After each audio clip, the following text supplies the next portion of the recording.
Farm house दिल शहर के एक कोने में शहर से बाहर एक बहुत ही बड़ा फार्म हाउस था।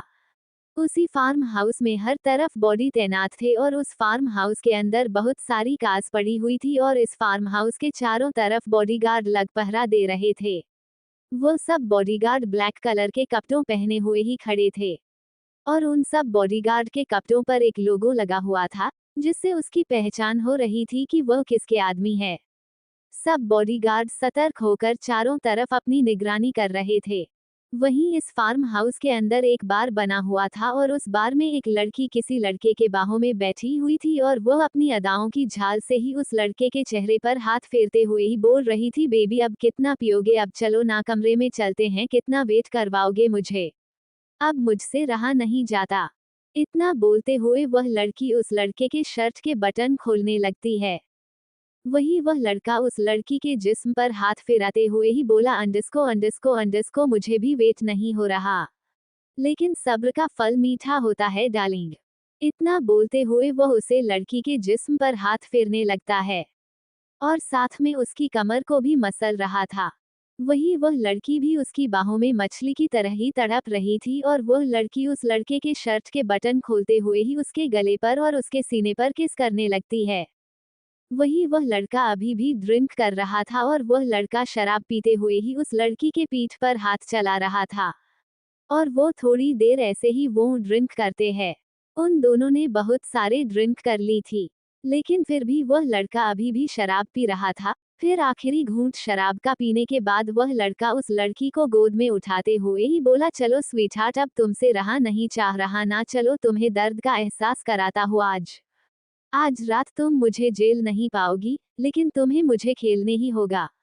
और तुम इतना बोलते हुए ही वो लड़का उस लड़की को उठाकर एक कमरे में ले जाता है। वही वह लड़की भी उस लड़के के गले में बाहें डालते हुए ही बोली, अंडस्को अंडस्को अंडस्को, तो मिस्टर प्रतीक ठाकुर, तुम जब ऐसे बोलते हो ना तो ऐसे दिल की धड़कन तेज हो जाती है, जैसे मन करता है तुम्हें अपना बना लूं पूरा का पूरा। वही तभी वह लड़का यानी कि प्रतीक ठाकुर बोला, रुपए अंडस्को अंडस्को अंडस्को, अभी ऐसी कोई लड़की बनी ही नहीं जो प्रतीक ठाकुर को अपने पास रोक सके और प्रतीक ठाकुर को अपने पास रोकने के लिए मजबूर कर दे। तभी वह लड़की बोली, क्या तुम्हें कभी प्यार नहीं हुआ, क्या तुम मुझे प्यार नहीं करते कभी। प्रति अपने नशीली आंखों से उसे लड़की के शरीर को पूरा का पूरा स्कैन करते हुए ही बोला, अंडस्को अंडस्को अंडस्को, अभी तक तो नहीं हुआ और आगे भी शायद नहीं होगा। तभी वह लड़की बोली, अंडस्को मतलब तुम सिर्फ अपनी जरूरत ही पूरी करने आते हो मेरे करीब। तो प्रतीक ने कहा, अंडस्को शिविका, तुम्हें पहले ही सब पता है कि मैं तुम्हारे करीब क्यों आता हूँ, फिर ये बकवास बंद करो अपनी।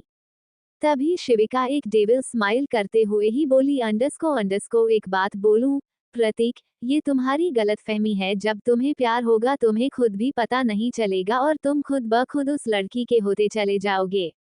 तभी प्रतीक शिविका को गोद में से बेड पर ले जाकर बेड पर फेंकते हुए ही बोला, अंडस्को तब की तब देखेंगे, अभी तो रात का मजा लूटते हैं। इतना बोलते हुए वह अपने शर्ट के बटन पूरे के पूरे खोल देता है। वह अपना शर्ट वहीं पर ही फेंक देता है। वही उसके सिक्स पैक एब्स देखकर शिविका मचलते हुए अपने सामने खड़े शख्स को देखती हैं और अपनी बाहों को फैलाकर उसे अपने पास बुलाती हैं, जिससे प्रतीक भी शिविका के ऊपर आकर उसके होंठों पर अपने होंठ रख उसे किस करने लगता है। वो शिविका को फ्रेंच किस कर रहा था और अपने होंठ शिविका की के पूरे बॉडी पर चला रहा था। शिविका का पूरा बदन प्रतीक के करीब आने से जल रहा था।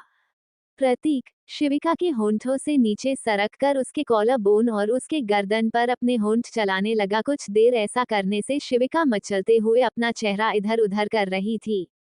शिविका अपनी उंगलियां प्रतीक के बालों में चलाने लगी और शिविका की सांसें भी भारी हो गई थी, जिससे शिविका गहरी गहरी सांस में सिसकियां भरने लगी थी। तो प्रतीक फिर से सोनाक्षी के होंठों पर आ जाता है और उसे पसेनेट किस करने लगता है। शिविका को प्रतीक के होंठ अपने बॉडी पर चलते हुए महसूस हो रहे थे। वो दोनों एक दूसरे को पेसेनेट किस कर रहे थे। करीब 10 मिनट के बाद दोनों एक दूसरे के होंठों को आजाद करते हैं। वो प्रतीक शिविका के होंठों को छोड़कर उसे ऊपर से नीचे तक घूरता है, फिर अपने हाथ आगे बढ़ाकर रूम की लाइट को ऑफ कर एक डीम लाइट जला देता है। प्रतीक शिविका के होठों पर टूट पड़ता है और वो उसे वाइल्डली किस करने लगा। दोनों करीब 20 से 25 मिनट तक एक दूसरे को किस करते रहे। फिर प्रतीक शिविका के होंठों को छोड़कर उसके गले और कॉलर बोन पर किस करते हुए उसे काट भी रहा था। शिविका तो पहले से ही अपना कंट्रोल लूज कर चुकी थी, लेकिन अब प्रतीक भी अपना कंट्रोल पूरी तरह खो चुका था। शिविका की बंद थी और वो आंखें बंद किए मदहोश होकर सिसकियां भर रही थी। वो शख्स सोनाक्षी के होंठों पर अपने होंठ रख उसे किस करते हुए पूरा उसके ऊपर आ जाता है और कुछ देर में शिविका की एक चीख निकल जाती है, जिस चीख को चुनकर प्रतीक के चेहरे पे एक डेविल स्माइल आ जाती है। प्रतीक वाइड हो गया था तो शिविका की आंखों से आंसू बह रहे थे, लेकिन प्रतीक को कोई फर्क न पड़ रहा था। शिविका ने कहा अंडरस्को अंडरस्को अंडरस्को प्रतीक दर्द हो रहा है। इतना सुनते ही प्रतीक एक डेविल स्माइल के साथ बोला अंडरस्को अंडरस्को बेबी, पहले तो तुमसे इंतजार ना हो रहा था, लेकिन अब तुम्हें मुझे झेलना तो होगा ही। इतना बोलते हुए ही वो उसे गले पे काटने लगता है। वही शिविका बोली अंडरस्को लेकिन तुम। वो इतना ही बोली थी कि प्रतीक बोला अंडरस्को अंडरस्को अंडरस्को अरे मुझे डिस्टर्ब न करो, मुझे प्यार करने दो तुम्हें। इतना बोलकर वो उसे एक आंख मार देता है उसे। और कुछ ही देर में प्रतीक और शिविका दोनों ही इस रात की गहराई में एक दूसरे को प्यार कर रहे थे और शिविका की सिसकियां इस कमरे में गूंज रही थी। वही करीब 2 बजे रात में प्रतीक और शिविका वह दोनों ही थककर वहीं पर ही बेड पर ही सो जाते हैं। अगली सुबह वहीं करीब सुबह 6 बजे प्रतीक की नींद खुलती है और वह अपने आंखें खोलकर अपना सिर पकड़कर कुछ देर बेड पर बैठा रहता है और फिर अपने पास में सो रही शिविका को एक नजर देखकर वो फिर वहां पड़ा हुआ पास में पड़ा हुआ टॉवल अपनी कमर पर लपेटकर वह वॉशरूम में चला जाता है। कुछ ही देर में वह फ्रेश होकर बाहर निकलता है और एक नज़र बेड पर डालकर वो फ्रेश होके तैयार होकर कमरे से बाहर निकल जाता है। कमरे से बाहर निकलकर प्रतीक सोफे के पास पड़ा हुआ अपना लाइटर और सिगरेट उठाकर वह अपने मुंह में सिगरेट रखकर सिगरेट को जलाते हुए ही धुएं को हवा में छोड़ते हुए ही आगे बढ़ जाता है। प्रतीक ने भी अभी ब्लैक कलर के कपड़े पहने हुए थे और उसके पीछे ही उसका असिस्टेंट जो हर वक्त उसके साथ रहता है, उसका खास आदमी है नयन, उसके साथ आते हुए ही उसके पीछे आते हुए ही बोला अंडरस्को घर से फोन आया था, छोटी मालकिन का। प्रतीक बोला अंडरस्को हम ठीक है, चलो चलते हैं फिर घर। इतना बोलकर वह आगे बढ़ जाता है। फिर नयन प्रतीक का कोट उठाकर उसके पीछे ही चला जाता है। वही प्रतीक वैसे सिगरेट पीते हुए ही धुआं उड़ाता हुआ ही कार में बैठ जाता है।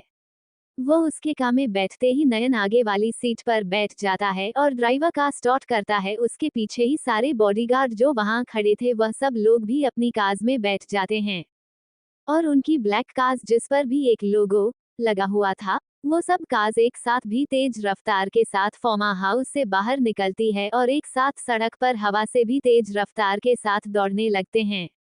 दूसरी तरफ एक बड़ा सा बंगला जो बहुत ज्यादा लग्जरियस था और उसे बंगले में बहुत सारे वर्कर्स और बहुत सारे लोग थे।